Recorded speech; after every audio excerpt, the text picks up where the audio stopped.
Yeah, here I'd like to say something about how to apply what you learn in the internal arts to weapons, you see. So often I get asked by this question, so, okay, if you learn weapons, how do you know you're at a more advanced level, Is it just about the speed, how hard you can strike, and so on, you see?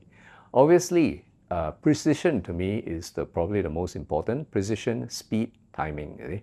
These were the few key things. And of course, these are physical skills, meaning that it's more about your coordination, your movement, and so on. But where does the internal part come in, you see? And this is what I learned through both my father and Grandmaster Chi, Chi Kim Tong, the founder of our lineage, five ancestors, and so on. And Grandmaster Chi was a real prodigy when it comes to the internal arts.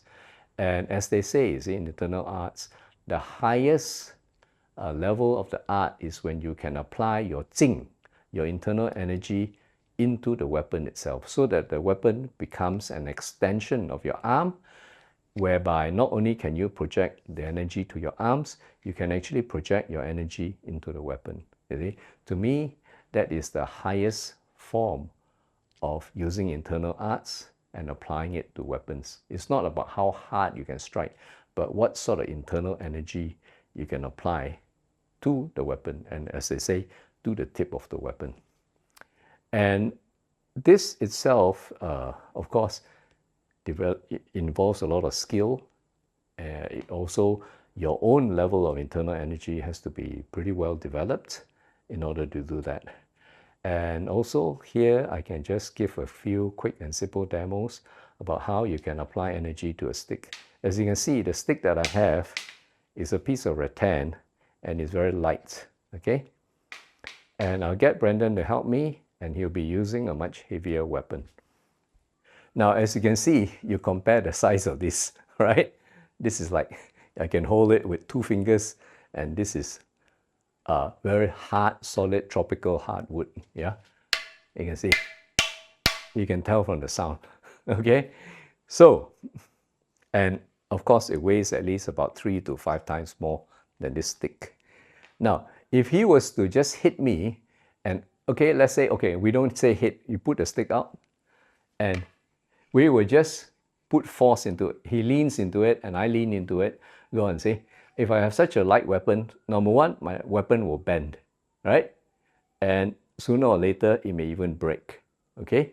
If you can see from a certain angle, it's already bending. Or let's say here, he presses down on my stick, and I lift it up. As you can see, my stick is beginning to bend. And there's no way I can lift his stick if it's just purely physical. So here, to realign my structure so that I'm in a position to put Jing into it, right? So I root and I go, Hong. So again, it's just, again, physical force, no go. I sit, I go, Hong. There. That gives me the opportunity to attack, okay? Yeah. So let's say if he attacks me, see, here, I have that, right? And this is when I apply the Jing to the stick itself.